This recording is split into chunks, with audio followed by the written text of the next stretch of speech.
బంగారుపాలెంలో జగన్ పర్యటన సందర్భంగా మామిడికాయలను రోడ్డుపై పోసి చీప్ ట్రిక్స్ ప్రయోగించడం వైసీపీకే చెల్లిందని ప్రజలంతా ఇది చూస్తున్నారని మంత్రి నాదెండ్ల మనోహర్ అన్నారు. అసలు మామిడికాయలు తెచ్చింది ఎవరో, రోడ్డుపై పోయాలని ఆదేశించింది ఎవరో పోలీసులు గుర్తించారని అన్నారు. మనం ఎవరో ఊహించని విధంగా కష్టపడి పంట పండించిన ఆ సరుకుని రోడ్డు పైన పోసేసి దానిపైనే వీళ్ళు కార్లు తోలుకుంటూ పోతున్నారంటే అంతకన్నా దుర్మార్గం ఏముంటుందో ఆలోచించాలి.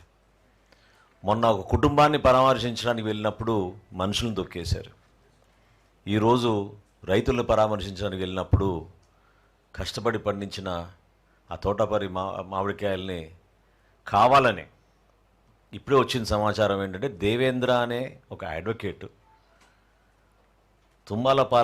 పాలయం నుంచి ఈ 5 లోడ్ల ట్రాక్టర్ సరుకు అక్కడ లోడ్ చేయించి దీనికి ఒక రిహర్సల్ చేసి జగన్మోహన్ రెడ్డి గారి వాహనం వచ్చినప్పుడు నా ఇన్స్ట్రక్షన్స్ మేరకు ఇవి రోడ్డు పైన మీరు వేయాలని చెప్పి 2 ట్రాక్టర్ డ్రైవర్లు AP03 TB54332 మొయ్యుద్దీన్ అక్బర్, అదేవిధంగా AP03AA2313 ఉదయ్ కుమార్ ఖిలారి, వీళ్ళిద్దరు కూడా పోలీస్ కస్టడీలో ఉన్నారు.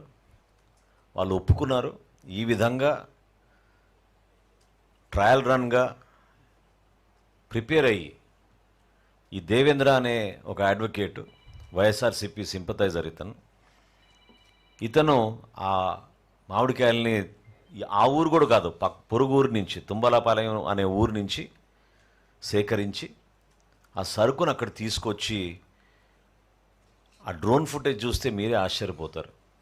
మనం ఎవరో ఊహించని విధంగా కష్టపడి పంట పండించిన ఆ సరుకుని రోడ్డు పైన పోసేసి దానిపైనే వీళ్ళు కార్లు తోలుకుంటూ పోతున్నారంటే అంతకన్నా దుర్మార్గం ఏముంటుందో ఆలోచించాలి.